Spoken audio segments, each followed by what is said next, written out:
แม่นาดีก็คือว่าได้ลูกอีกแล้วบ่ให้ไปเว้าฮะไปเว้าโมแม่นบ่แม่นแม่นอยู่ เคยเห็นได้เอ้าน้องมวยท้องอีกแล้วว่าซั่นเป็นได้คือว่าน่ะใครอยากได้น้องไล่เพิ่นอยากได้ก็เลยเอาให้เพิ่นซะติแม่จักเดือนแล้วซั่นน้องมวย2 เดือน2 เดือนเลย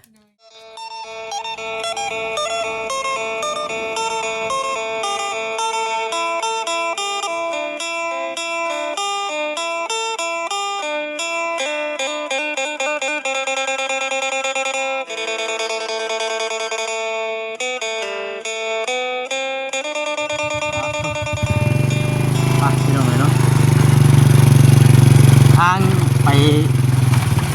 หาน้องตุ๊กพระเจ้ารุดเกือบพี่น้องเลยแต่เนี่ยช่วงนั้นนะชมแล้วกันฝากคนยุดของพระเจ้า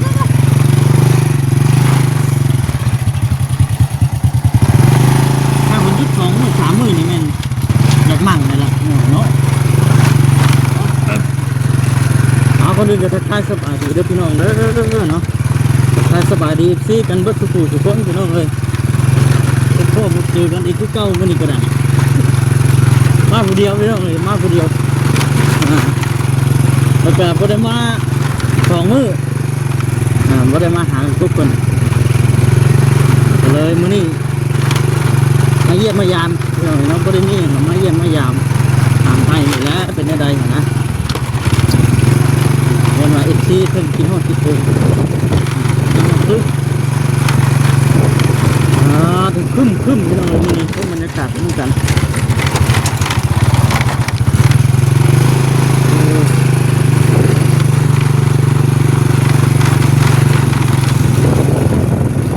แต่เนาะ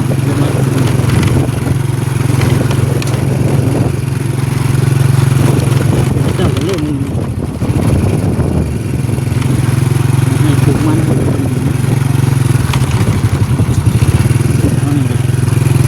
เรื่องของสวนทางอย่างไร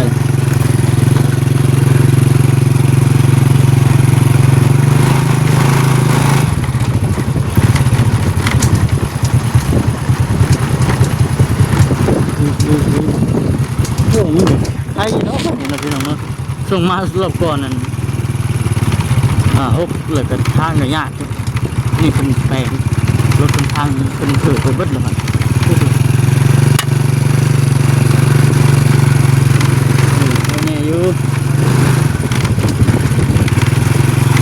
รุ่นกันพี่น้องว่ามีเหือแนวมาหาของคนเนาะนี่ว่าคนนี้แค่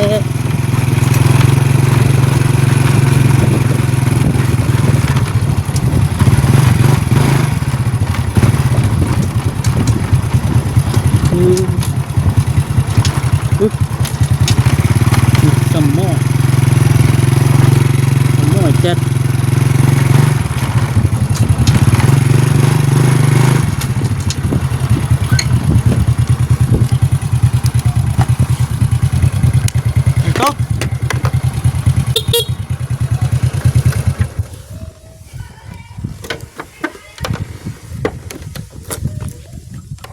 น้องมวย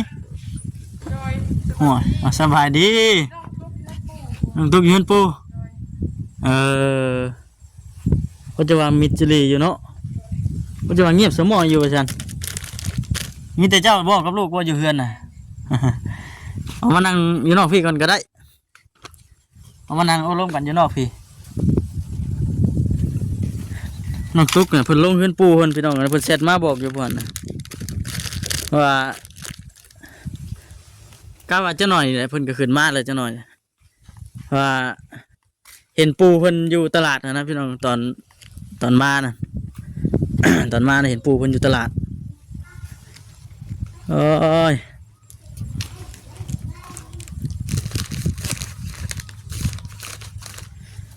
พี่น้องก่อนอื่นก็ทักทายสบายดีอีกทีหนึ่งเด้อพี่น้องเด้อเนาะมาหาน้องตุ๊กบ่เห็นก็เลยมาเอาลงกันกับมันน้องมวยเพิ่น เดี๋ยวเมียน้องไล่นั่นแหละพี่น้องเนาะป๊อดเถอะมีดนี่ช่างป้าไว้คักแท้นี่แหลมให้กูเอาช่างอันนี้โอ้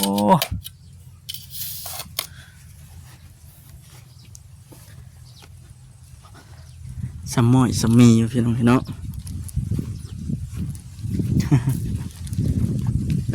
เบิ่งสิไปจอบเบิ่งกระต๊อบเพิ่นอีกก่อนไปนั่งถ่าเพิ่นก่อนก็ได้อ๋อพากันเฮ็ดหยังอันนี้บ่อันนี้ได้สิเฮ็ดอยู่นี่บ่นี่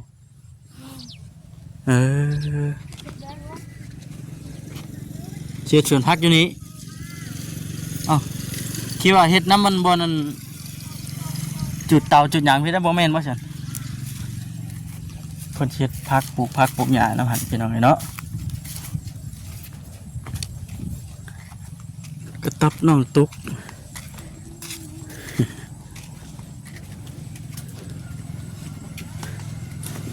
นี่เลยพี่น้องเนาะเขาที่ว่าทางวัดที่เป็นซื้อมาให้มันก็ยังเดือนยังครบอยู่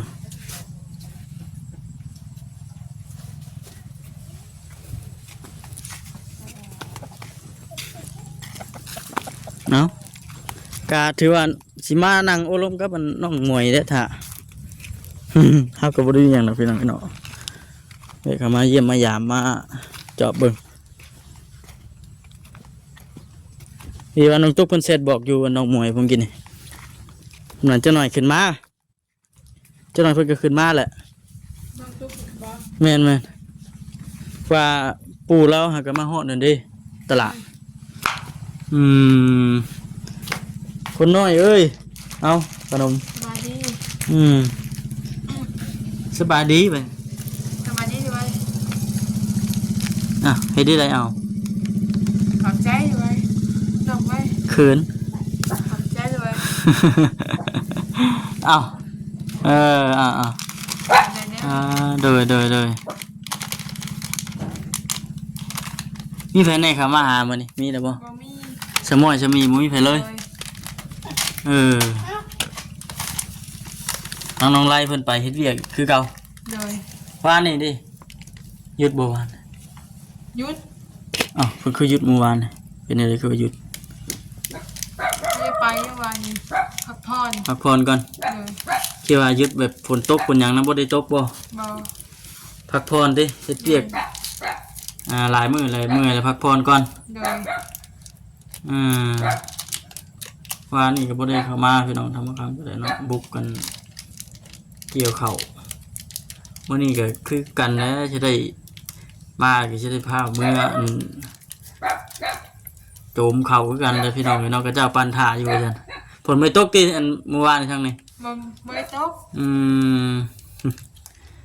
อยู่กับลูกเพิ่นพี่น้องนี่เนาะยังคักบ่มีหมู่ปากบ่เว้าบัดนี่น้องตุ๊กก็ลงพุ่นเพิ่นลงไปยังอันนั้นน่ะน้องมวย น้องเขาก็จะปูเพิ่นเอาเงิน เพิ่นไปเอาเงิน โดย โอ้เอาเงินได้ใช้บัด บ่ฮู้นำเพิ่น ก็เลยลงไปเผาเพื่อนก่อน โดย มีใครอยู่ดีเนาะมันเท่าไปทางเด้อันนี้ก็ได้มาอันแท้บ่ พากันอยู่เพื่อนเลยพากันสิเฮ็ดอันนานพักอยู่หัน แม่น คือบ่พากันเฮ็ดน้ำมัน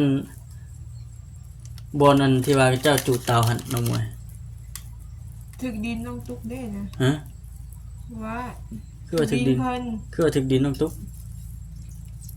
ขาก็ม่วงกับดินน้องนี่ขานั่นก็ดินน้องตุ๊กนี่ แบ่งปันกันเรียบร้อย ย่านแม่นเลย ยันแม่นกะเอาซิบ่ กะว่าย่านจะแม่นนะ ขาก็ม่วงแม่นดินน้องเลยนี่ ชื่อว่าเอ้าเจ้าเนี่ยอะไรจะปลูกนี่แถวก็จะจูดทานเป็นยังจูดมันคือสีงามอ่ะนะอันนี้เป็นดินทรายนี่ยังมันไก่เฮือนพ่อสิปลูกพักยัง โอ้โห ยังไม่ทันนะฮู้ เลย เห็นนานมันแล้วก่อนดิ แม่น มื้อก่อนน่ะไผมามื้อน่ะมื้อซื่นน่ะมีแผนไหนมา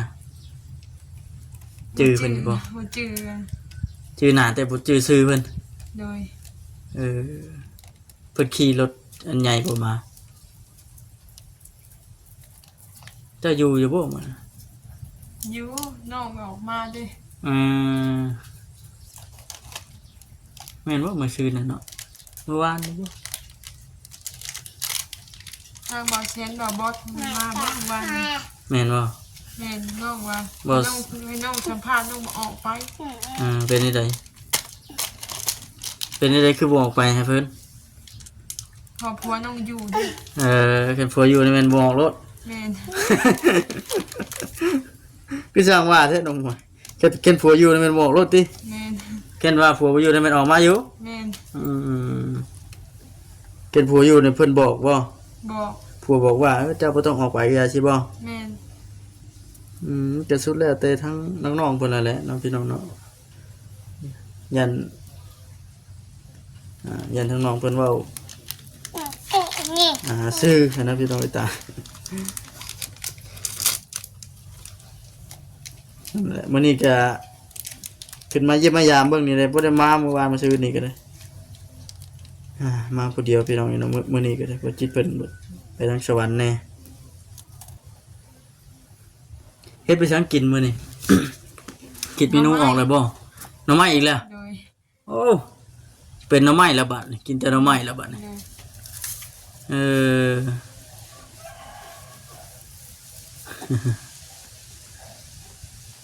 ยังมีอยู่บ่หน่อไม้เด้อ ยังมีอยู่กอมันอยู่ ฮะ กอมัน หน่อไม้ใกล้นี่บ่ โดย เฮ็ดได้กิน แกง แกงเอา โดย แซ่บอยู่บ่ครับแซ่บอยู่บ่แม่นอะดีก็คือว่าอันได้ลูกอีกแล้วบัด ให้ไปเว้า ฮะ ไปเว้า บ่แม่นบ่ แม่น แม่นอยู่ เคยเห็นนะเคยเห็นในคลิปมันวาซาลีเห็นในคลิปวาซาลีเพิ่นว่าเอ้าน้องหมวยท้องอีกแล้วว่าซั่นเป็นจังได๋คือว่านั่นใครอยากได้ น้องให้ น้องไล่เพิ่นอยากได้ เลย ก็เลยเอาให้เพิ่นชัดติ แม่น จักเดือนแล้วซั่นน้องหมวย 2 เดือน 2 เดือนแล้ว เลย2 เดือนปลายเลย เออ2 เดือนปลายแล้วน่าสิน้ำหลังน้องตุกเนาะน้องตุกอีกยังอีก3 เดือนก็แม่น บ่ใช่บ่ แม่นเห็นในคลิปเพิ่น เห็นในคลิปวาซาลีว่าท้องแล้ว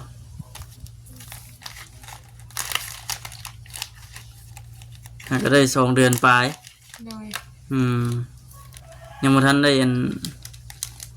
อย่างน้องเนาะยังบ่ได้อันพาท้องไปอย่างน้องเนาะ ยัง ยังบ่อีกประมาณจักเดือน อีกเดือนหนาเลย อีกให้ได้3 เดือน4 เดือนกันบ่ แม่น ผู้นี้เด้อผู้นี้เคยไปพาท้องอยู่บ่ผู้นี้ ไปพักอยู่ อันนี้ได้ เลย ในขั้นตอนที่เจ้าไปพาท้องน่ะมันยากอยู่บ่บ่ได้ยากบ่ ไม่ยาก แต่ว่าเจ้ามีเนาะสมุนครัวอย่างเนาะ มีหมด ครบเบิดแต่คือนักตุกเบิดอันที่แน่ๆก็คือว่านั่นแหละคือเพิ่นเว้านะพี่น้องบ่ได้ยากนำใบสมุนครัวดอกเป็นว่าไปผ่าท้องไปหยังบ่ยังนะกงโป่งอยู่บัดนี้ วันเพิ่นถามทางบ่แซนเพิ่นเลยว่าอย่าไปกวนหมอเลย ไผ บ่แซน เออเจ้าก็สิไปบ่ จะไป ไปกวดด้วยกัน เลย เออ2 เดือนปลายยังบ่ทันได้อันใหญ่ปานใดเนาะท้องเนาะ เลย 3 เดือน4 เดือน4 เดือน5 เดือนขึ้นไปขึ้นน้ำตุกนี่นะอ่องปังอยู่ละบาทนี่บาทนี่บ่จักสิเอาลูกเอาหลานมัน ตะพึดวันนี้พี่น้องไงเนาะมีเล็กน้อยก็ใครอยู่อุ่นได้เพิ่นว่าเล็กน้อยหลายคนเนาะ เลย มีเล็กน้อยหลายคนดินน้ำกันแล่นดินน้ำกัน น้องตุ๊กบ่อยู่จะเงาอยู่ หึ น้องตุ๊กบ่อยู่จะเงาอยู่ น้องตุ๊กบ่อยู่แล้วก็เงาได้บัดนี้ติ เลยหมู่ไปเด้อบัดนี้ จักหน่อยเราก็ขึ้นมาแล้วจักหน่อยเราก็ขึ้นมาว่าทางบอกคำมาอันกายมาพวกไหนกายตลาดเห็นอยู่ปู่เจ้าเราอยู่ตลาดคือสิแม่นถ้าเมียเราเข้าไปซื้อเครื่องเบิ่ง ไปพุ่นไปซิโนพุ่นบ่เดี๋ยวไปใช่ จักน้ำเพิ่น อืมคือทางผู้เป็นผัวแล้วก็ทางน้องๆคนนั้นแม่นไปเฮ็ดเวียกพี่น้องเนาะแล่นเวียกบุกเวียกแซ่บคักเลยเนาะ โดย อันนี้คือลูกคนหนึงลูก2คนจักที่ชำใดบัดนี่น้องมวยเอ้ย ลำบากเลย ลำบากบ่ ลำบากเลย ใกล้ดอกน้องไล่ปัญหาเงินเก่งอยู่เด้ โดย น้องไล่ปัญหาเงินเก่งอยู่บ่ยากดอกลำบากจังไดก็เพิ่นตั้งใจแล้วเนาะ โดย ตั้งใจสิเอาลูกอยู่แล้ว เพิ่นอยากมีถึงโดนไง เพิ่นอยากมีแต่โดนแล้วเสียงรถไฟมา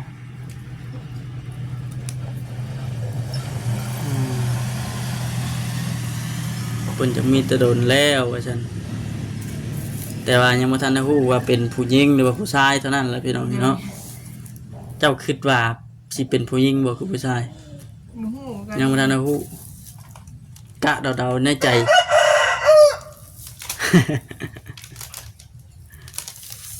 เจ้าอันผู้หญิงอยู่จักบ่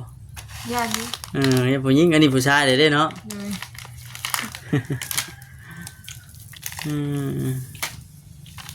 เงียบสมอยดีแต่พี่น้องเนาะเฮ็ดและผู้เป็นเมียอยู่ทั้งบ้านพี่ก็ปลูกผักปลูกหญ้าแต่มันหลายก็ขายเคยอยู่บ่เคยไปขายอยู่บ่ บ่เคยบ่เคยเทื่อนี่จะปลูกไว้กินนี่ได้ติ แม่น อยู่แถวในบ้านเฮาบ่ได้มีตลาดนัดตลาด มีหลายก็แห่นะ ตลาดใหญ่เด้อเด้เนาะ โดย อย่าว่ามีตลาดนัดแถวทางนี้บ่มีเด้ โดย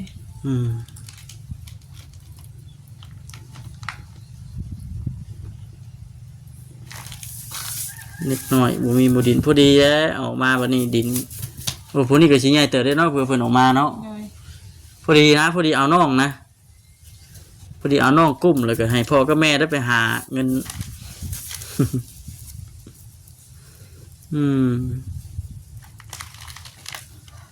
คิดว่าสิเอาเข้าเรียนอยู่บ่น้องบ่ เอาเขาอยู่ ให้ใหญ่กว่านี้ก่อนบ่ โดย 3 ปีตอนนี้มันก็3 ปีเพิ่นปากเกี้ยงคักแน่แล้วบ่ ปากเกี่ยงอยู่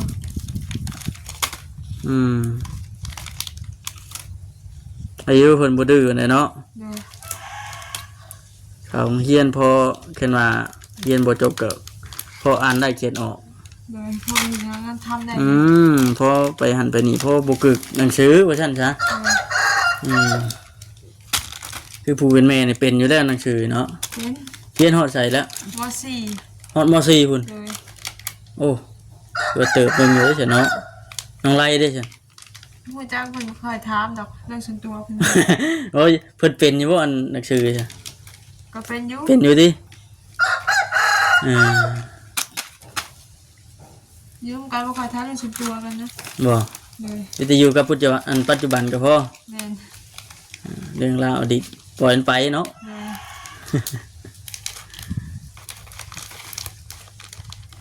เรียนจบม .4 เรียนลูกก็อ่านได้เขียนออกก็ถือว่าโอเคแล้วแหละพอหมู่บ่ตัวแน่ โดย ไปหันไปนี่เอ้ยเรียนอยู่ในบ้านเฮานี่บ่ จึงแฮะ เก่งแฮดพุมันสมมุติว่าอันประถมมาหยังได้ บ้านอยู่บ้านแล้วบ้านเจ้าของเลย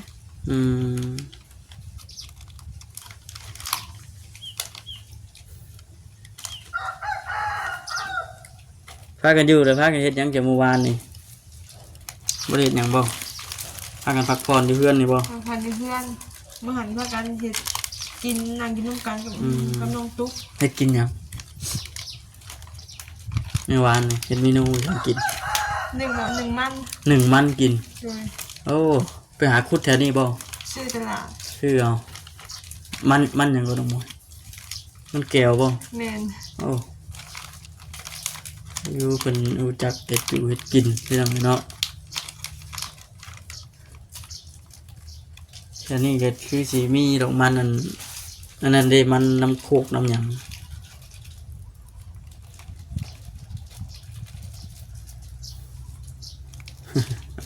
ตอนเที่ยงนี้เหมือนตอนเที่ยงเช็ดยังได้กินมาได้ โอ้โหกันมาเพียงเลย กินทำไมอีกว่าน้องมวย กินยังไม่อีก เนาะอันนี้พากันต้มเลยให้มันจืดข้างแล้วก็ตำน้องเบิ่งเลยตำทำไมเห็ดกินนะบ่เคยเห็ดอยู่บ่ เคยอยู่ ตำบัดเปลี่ยนเมนูแกงวะ เลย อันนี้เป็นแกงน้ำไม้น้ำไม้คือเขา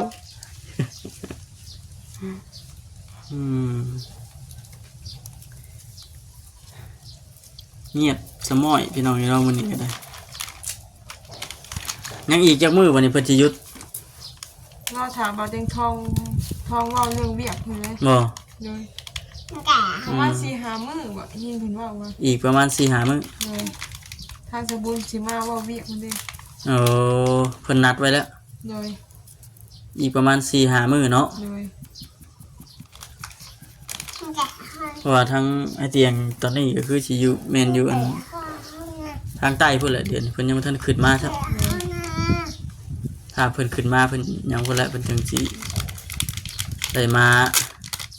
เว้ามาว่ากันให้มันแล้วมันทั่วซะเนาะ ให้มันจบซะ ให้มันจบซะ เรียนแรงๆมีปัญหา ไม่อยากมีปัญหา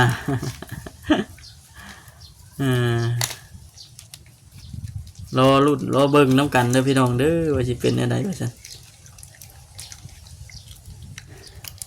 เรารุ่นตอนจบนั่นแหละ แล้วรุ่นตอนจบป่ะ เลย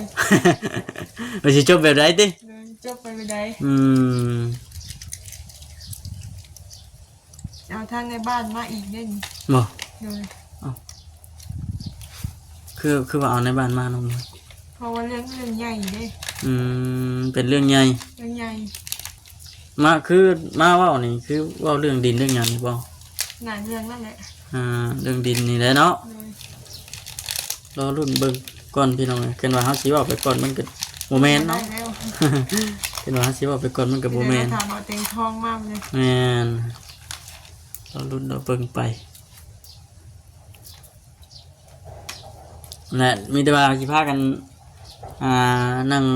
โอ้นั่งร่วมกันจะหน่อยเลยพี่น้องเนาะถามจ้าน้องตุ๊กเพิ่นขึ้นมา